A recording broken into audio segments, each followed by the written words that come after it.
All right, so it sounds like you are struggling with the works cited part of this research. So let's pretend that I decided that I was going to do a research paper on Thomas Jefferson. I've been assigned to research a famous person. Okay, so I'm going to go online. I'm going to Google this dude's name. There's all sorts of sources here, right? So I'm going to skip Wikipedia, not because it doesn't have good information, but because I think I can do better. And we got a couple sources here. Here's two that I found earlier. So Thomas Jefferson at smithsonian.org, and it talks about the dark side of Thomas Jefferson. So let's say that I read through this and I decide that it's credible and that the sources are what I want to talk about. And I haven't, so I don't know if this is credible, but let's pretend that I did. I took the time and I did that. So the way to cite my source is I copy Control-C, and then I go to my doc, go to Addons, EasyBib, Manage Bibliography. Now, if you don't have this on your Google Drive yet, you need to go to Get Add-ons first and search for EasyBib, and then add it to your drive. But you only have to do that one time, and then it'll be there for the rest of the time. Okay, so once you have it installed, Control-V, copy that website. Right now it's on book. Now that's not a book, right? It's a website. So I go to website, Control-V, and I search for it. So that's the website I want. So I add it to my doc.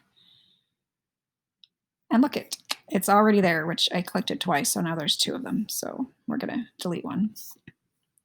But this is what is called an MLA citation. You'll see it's got this weird thing where it's like indented. This is called a hanging indent. It looks a little bit different. I want to show you a different way of doing these citations in case you're not using Google Docs, or you don't want to add the add-on, or you have something to cite besides a book or a journal article. There's a really cool website. It's called mybib.com. Just type in mybib.com. You can sign up with your Google account. And this will allow you to create citations. So that same citation, I'm going to create a citation. If I paste that URL right there, search for it, here's the website. I can click on it.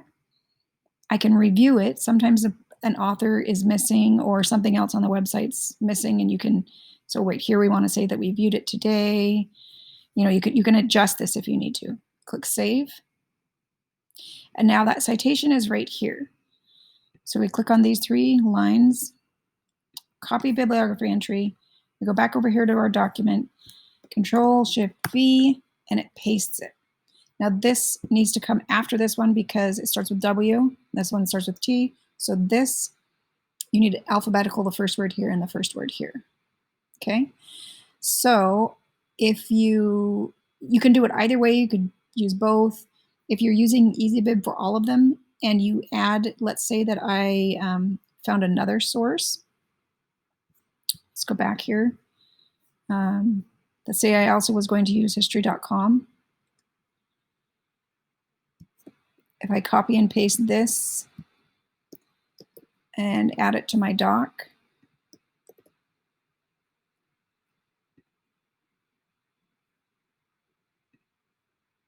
it will add it to the, I can add that to it too, and it'll drop it in there. And it will actually put this in, now this one, because I had deleted the other one, see, so your bibliography will build right here, but since I already searched for this a couple times, that's why it's giving us two of those. So it'll build it for you, and it'll put it in the correct alphabetical order and everything. So there's two ways of using EasyBib or mybib.com. Mybib.com is really useful, especially if you're doing a bigger project and you want to save them, because this will stay here as long as you have the account. You can add them and sort them and do all sorts of other things that you don't need for this class. All right, I hope that was helpful.